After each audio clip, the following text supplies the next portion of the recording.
So in this video of what if, and kind of building on some of the previous videos, I asked the question, and the question I ask people, and I want you to think about as you're watching this is, regardless of what you train, regardless of the skills, regardless of where you go, regardless of what system or style of fighting you train in, my question is, who are you training for? Who are you training to protect yourself from? Who are you training to deal with? Who are you training to fight if you have to give battle?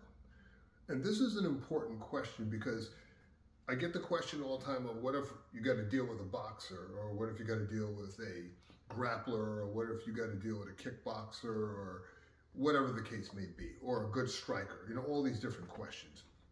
And the reality is that, because I have friends who do these arts and they're very proficient, and if you want to do those arts, I know people who are good at those things who will get you on the right foot, and you will learn and you will get really good at those arts. So, but the problem is, those are not the people that you got to worry about. So this is the fallacy of a lot of martial artists and a lot of martial arts systems, and why in real situations they don't work. And I'm gonna bring up a name here of a guy who I'm kind of hooked up with him on LinkedIn, but I like his stuff and I like giving credit where credit's due, and that is Tony Blauer. And Tony talks about this stuff all the time. Hock Hockheim is the same. He talks about this stuff all the time. There's a lot of folks out there who get it. Jeff Thompson, Hock Hockheim, I already mentioned him. Lee Morrison, these guys, and Rory Miller. And what they're talking about is, in a real situation, what really happens. And this is important. Who are you training to fight against? My good friend, Luciano Amoto down there in Brazil, we have this conversation all the time when we're of like mind. And he asked me the question, that's why I'm bringing this in. When you're talking to people, what is the mindset that you're approaching them with? Who are these people training to fight against? Who are you training to fight against? Because the vast majority, like 99.9% of attacks on people are not by people who are trained boxers, are not by people who are trained martial artists, are not by people who are trained grapplers. It just isn't. Now, it doesn't mean people don't try to do those things. I'm just telling you, in the vast majority of situations, those are the last people you got to worry about. And really, the problem is, too many people in the martial arts over the years, they kind of have like a kind of have gun will travel mentality. Everybody's running around trying to prove their dick isn't too small. Everybody's trying to get into these dick measuring contests, and it's wasteful.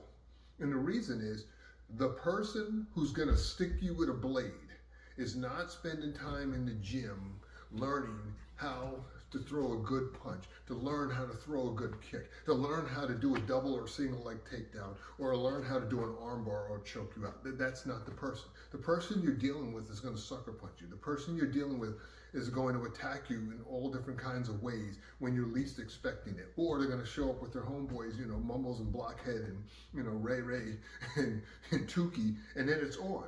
That's really how it goes down. Understand that real confrontations don't happen per se, unless it's like a setup and people are getting stupid, like some of the stuff I see on the internet. Real attacks don't happen in the dojo. They don't happen in the gym per se. Where they happen is in the parking lot, in the stairwell, in your home where somebody broke in, at school, when you're leaving work, when you're driving through the drive-through at McDonald's. This is where attacks take place. Shopping malls. These are the places attacks take place. On the street late at night, as the old expression, and your mom and dad were right. Nothing good happens after midnight, and it's true. This is where it happens. And you got to deal with that environment. You got to deal with the situation. You got to deal with, I'm on the subway platform and there's somebody acting stupid, and I may have to deal with that person because of the fact that they didn't take their pills that morning, or whatever the reason. It doesn't matter. It doesn't matter. If they're a threat to you, your radar's got to be up. So the question becomes, who are you training to deal with? There was one self-defense individual, I forgot his name, but I remember reading something. He made a point that most attacks, most sexual assaults happen amongst people you know. And the point he was making, I think he was a little off. I think he framed it wrong, because he was framing it from the perspective of, well, the chances of you being sexually assaulted by someone you don't know is much less than someone you know. And my attitude is, so what? What does that matter? So what if it's someone you know? A sexual assault is a sexual assault.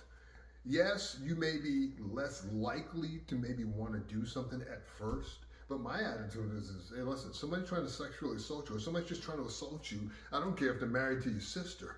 You got to do what you got to do, because the outcome equates to the same thing. It's like in combat. There are a lot of different ways you can get injured or killed, right? You can be blown up by a bomb or an IED. You could be hit with mortar shrapnel, artillery shrapnel, have a bomb drop on you, get shot with a machine gun, get shot with a rifle, or you can just freaking be in a vehicle and the vehicle rolls over into a canal and you end up drowning. What does it all mean? It all equates to the same thing, death. So the idea that just because a lot of sexual assaults happen with people doesn't make it any better, doesn't make it right, is my point. And that you still have every right to take it to that place if necessary, and let the chips fall where they may, and whatever happens, happens. So when you're training, the question you have to ask, and the question I'm always asking is, how does this apply in the real world? How does this happen? This is one of the reasons why in Warrior Flow, we put so much emphasis into training people how to move better in their body, so that when they're throwing strikes, when they're throwing kicks, when they're driving their hands through somebody's eyes, that they just have better coordination than the other people on average, so that they're probably more likely to be able to make it work, and that they've trained in a way where they've been hit enough and been physical enough in terms of contact with another person to know what it's like to get jostled around, punched in the face, or whatever the case may be, so that they understand that you're not made out of glass, you're not going to break per se, but you got to learn how to roll with the punches, and you got to also learn how to deal with all that emotion, all that adrenaline, all those things going on, because that's what's going to happen in a real situation. And if you're not training like that, as far as I'm concerned, you're just wasting time if you're calling yourself a self-defense system and you're not trying to train to those things. So I just wanted to throw that out there. I'm going to do probably some more videos along these lines, because I think it's important that people hear this stuff, but more importantly, so that as you see us again doing scenarios, doing different techniques, you have a better understanding of where we're coming from and why we do what we do the way we do it when we do it.